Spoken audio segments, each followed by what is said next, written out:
나는 학창 시절부터 스마트폰과 친했다. 그렇다고 왕따였다는 건 아니다. 나는 친구들 사이에서 나름대로 인기 있었고, 나도 친구들을 좋아해서 그들과 많은 시간을 함께 보냈다. 하지만 그럴 때마다 나는 무리에서는 조금 떨어져서 그들을 스마트폰에 담았다. 서로 신체적으로는 멀리 떨어져 닿을 일이 없었지만 정서적으로는 누구보다도 가까웠고, 친구들의 표정 하나하나에 나의 눈길이 닿았다. 스마트폰에 담긴 사진과 영상을 확인하면서 그 순간으로 다시 돌아갈 수도 있었고, 활용해서 친구들의 모습을 더 멋지거나 우스꽝스럽게 변화시킬 수도 있었고, 얼마든지 원하는 이야기들을 만들 수 있었다. 내가 만든 추억들을 나눌 때는 누구보다도 끈끈했고 즐거웠다. 내가 만든 우리의 이야기는 우리뿐만이 아니라 누구든지 함께 나눌 수도 있었다. 이 모든 게 스마트폰 하나로 이루어지니 얼마나 좋은가? 그렇게 나는 점점 더 스마트폰과 보내는 시간이 많아졌고, 그럴수록 스마트폰으로 할 수 있는 일도 많아졌다. 그러다 영상 제작을 업으로 삼게 되었고, 이 바닥에선 나름 입소문만으로도 먹고 살 걱정 없는 전문가이자 크리에이터가 되었다. 나의 장비들이 좋아질수록 나의 실력도 나아졌고, 메모리 카드에 저장되는 작품이 늘어갈수록 나의 기억 속에 살아가는 사람들도 많아졌다. 나는 지금 한 사람을 찍고 있다. 한 사람의 일거수일투족을 담고 있다. 이 사람은 한때 나랑 같이 일했었던 알바생으로 지금은 꽤 괜찮은 회사에서 일하고 있지만, 회사에서 다양한 사람들과 하는 회사 생활이 너무 버겁단다. 그 버거움을 덜어내보려 많은 취미생활도 하고 있지만 그저 변죽을 울리는 듯 하단다. 늘어가는 짜증과 한숨에 침묵이 오히려 반가운 연인과의 관계 또한 마치 오늘 걷어내도 이상한 것 없는 거미줄 같아 보인단다. 그러다 문득 내가 생각났단다. 항상 누군가를 찍으며 웃음 짓고 자기 자신이 아닌 남의 모습을 보며 행복해 보이는 사람. 같이 일하면서도 이름 한번 불러준 적 없었고, 일에 관련된 이야기 말고는 별다른 담소를 나눈 적도 없으며, 일하는 시간 외엔 마주칠 일조차 없었지만, 그래서 오히려 자기를 기억하지 못할 것도 같았고 내게 부탁할 만한 신뢰가 같단다. 나 또한 이 사람이 고객으로 나를 찾아왔을 때 나의 기억 속 사람들과는 너무나 다른 모습이었기에 나의 기억 속에 있을 것이라는 생각조차 하지 못했고, 나에게 나를 찾아온 자초지종을 얘기했을 땐 내 기억 속에 없는 것이 당연하면서도 다행이라 생각했다. 나를 보여주세요 라는 유치원생도 이해할 만한 이 말이 이해되지 않아 나의 눈빛이 허공을 휘젓고 있는데 말을 계속 이어갔다. 내가 생활하는 모습들을 찍어서 내게 보여주세요. 나의 일주일을 찍어서 보여주면 되겠네요. 언제라도 괜찮아요. 저의 루틴은 일주일마다 거의 동일하니 원하실 때 아무 때나 제가 모르게 해주시면 좋겠네요. 저의 모습을 보고 싶어요. 어떤 행동, 말투, 표정을 가졌는지가 너무 궁금하네요. 저는 다른 사람들을 볼 수 있을 뿐 저를 볼 순 없잖아요. 나는 이 말이 진심임을 단번에 알 수 있었다. 그런데 이 사람의 진심보다는 짜고 찍는 관찰 카메라가 아닌 진짜 관찰 카메라를 찍을 수 있다는 사실이 나의 심장을 뛰게 했다. 연출자가 아닌 관찰자가 된다는 것이 얼마나 심적으로 편안함을 주는 일인지 나의 모든 세포가 알려주었다. 나의 표정이 대답이 되었는지 나에게 계약서를 내밀었고, 나는 그 계약서에 홀린 듯 서명했다. 세상에서 가장 재밌는 내용이었기에 한 장인 게 아쉬울 정도였다. 내용인즉슨 있는 그대로 촬영하고 편집 없이 그 촬영본을 보내주면 되었다. 그렇게 나는 지금 한 사람을 찍고 있다.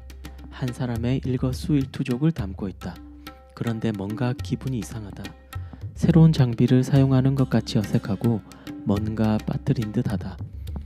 첫날부터 그랬다.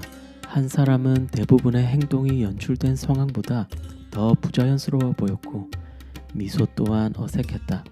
수많은 장면을 찍었던 나였지만 처음 느껴보는 느낌이었다. 하지만 낯익은 피곤함도 몰려왔다. 어찌된 영문인지 생각할 시간은 넘쳐났지만 몸이 쉴 수 있는 시간은 1초도 없었다.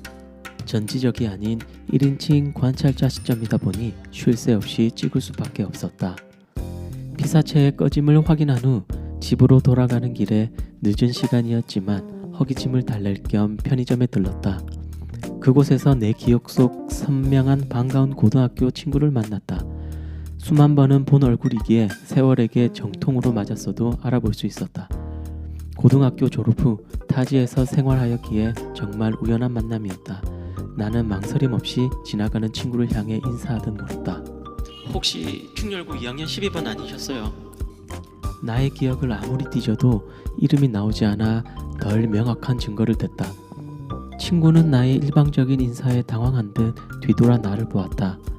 다행히 친구는 다음에 건넬 말을 미처 준비하지 못해 우물쭈물하는 내 입이 떨어지기 전에 나를 알아보았다. 솔직히 나의 얼굴보다는 나의 장비가 담긴 가방이 나를 기억해내는데 더 도움이 된 듯했다. 그 친구는 나를 깐만이라고 불렀고 자신을 유일한이라고 알려주었다. 예기치 못한 만남이라 오랜 시간 이야기하지는 못했지만 나에겐 충분한 시간이었고 일한이의 나에 대한 이야기는 가히 충격적이었다. 친구들은 나를 깐만이라고 불렀다. 친구들이 나를 부를 때 나는 항상 스마트폰을 들여다보며 잠깐만! 이라고 했기 때문이다.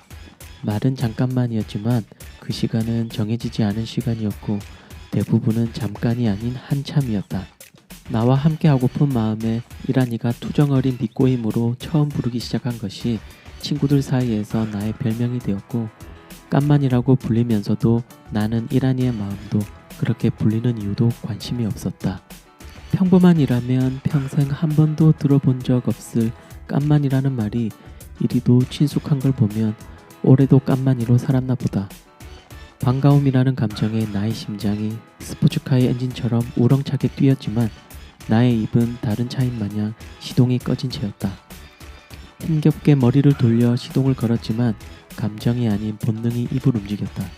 연락처를 물어보는 것이 일반적으로는 친근감의 표현이자 헤어짐의 아쉬움을 다음 기회의 기대감으로 달래는 감정적인 일이지만 나 같은 비즈니스를 하는 사람에겐 누군가를 만나고 헤어지기 전 맥락과는 상관없이 생계를 위해서 하는 본능적인 일이다. 우리는 서로의 명함으로 본능의 쉼표를 건넸고 나는 편의점에서 산 간식들로 마침표를 찍었다. 집으로 돌아오자마자 나는 내 기억 속 이란이를 다시 찾아보았다. 이토록 반가운데 왜 그리 낯설었을까? 어찌 이란이의 기억이 더 생동감이 넘치고 나에 대해 잘 알고 있었을까? 나는 차마 묻지 못했던 질문들을 혼자서 곱씹으며 답안지를 작성해 갔다.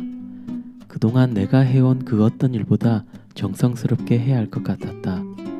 새 집으로 이사 온 것 같이 어색했지만 하루빨리 익숙해지길 바라는 마음으로 하나씩 정리하기 시작하니 내 집이 되어가는 것 같았다. 개운하게 밤을 지새우고 한 사람을 위한 마지막 일정을 위해 집을 나섰다. 나는 지금 마지막으로 한 사람을 찍고 있다. 마지막으로 한 사람의 일거수일투족을 담고 있다. 마지막 날까지 그렇다.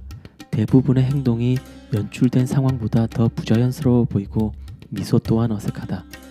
그러나 나는 새로운 장미를 사용하지만 그 사용법을 완벽히 알고 있는 듯 여유로웠고 전지적 관찰자 시점으로 전환된 듯도 했다. 촬영을 끝내고 주인공에게 전화했다. 예상보다 빠른 소식에 놀라움과 고마움이 목소리 톤으로 전해졌다. 나는 촬영본을 업로드해놓은 나의 클라우드 주소를 알려주면서 다운로드가 끝나면 촬영본을 삭제할 테니 알려달라고 당부했다. 전화벨 소리에 잠을 깼다. 주말엔 보통 진동으로 해놓는데 벨소리가 울리는 걸 보니 전날 생각에 잠겨 잠이 들어버렸나 보다. 이러한 일을 만난 후 생각이 많아지긴 했다. 부재중 목록을 외로이 차지하고 있는 이름에 전화했다. 기다리고 있었는지 컬러링이 무슨 노래인지 알아차리기도 전에 끝났다. 한사람씨, 만나서 물어보고 싶은 게 있다는 한사람씨의 뜻밖의 요청으로 우리는 만남을 가졌다. 평소와는 다르게 망설임 없는 반가움으로 만난 걸 보면 나도 이 만남을 기다렸나 보다. 한사람씨는 가벼운 인사 후 바로 본론을 말했다. 어색함이라고는 전혀 없이 너무나 자연스러웠고 나도 모르게 이 만남을 기다린 이유였다. 한사람씨는 밤새도록 자신을 보았다고 했다. 반복적인 직장생활보다 다양한 취미생활에 집중해서 촬영한 것과 무슨 상황인지에 대해 코멘터리 해준 것이 너무 좋았다며 나의 전문성에 만족을 표현해 주었고 이어서 솔직한 심정을 이야기해 주었다. 나는 한사람 씨가 나를 찾아왔을 때를 떠올렸다. 한사람 씨는 사람들과 잘 지내보고 싶은 마음에 무언가 잘못하고 있는 것이 있다면 고치고 싶었지만 어떤 것도 찾지 못했고 오히려 자신을 대하는 타인들이 거슬릴 뿐이었다. 나에게 조언을 구하는 건지 아니면 다른 사람들이 이상하다는 위로를 듣고 싶은 건지 알 수 없었지만 나의 마음이 시큰했다. 눈을 똑바로 마주칠 수 없어 동공을 숨긴 채 바라본 나의 앞엔 희미한 내가 있었다. 나를 부르듯이 말을 시작했다. 당신을 촬영하는 건 나에게도 설레는 일이었어요. 누군가를 있는 그대로 촬영한 적은 없으니까요. 제가 촬영하는 사람은 어떻게 생겼든 어떤 성격이든 멋있고 좋은 모습으로만 찍히면 되죠. 저 또한 그렇게만 찍으면 되고요. 멋있고 좋은 모습으로 촬영한 것 중에서도 고르고 골라 그나마 자연스럽고 진짜 같은 모습의 최종본을 만들죠. 그러니 당신과의 일은 특별했어요. 하지만 당신을 촬영하면서 특별한 것이 없다는 게 특별했어요. 당신은 마치 내가 촬영하고 있다는 것을 알고 있는 것 같았어요. 당신이 만나는 사람들을 나처럼 당신을 촬영하는 사람으로 생각하는 것 같다는 게 더 정확한 표현이겠네요. 만나는 사람이 누구인지 어떤 사람인지는 상관없이 그 사람에게 잘 보이는 데에만 목적과 관심이 있는 것으로 보였어요. 당신이 만나는 모든 사람은 다 달라요.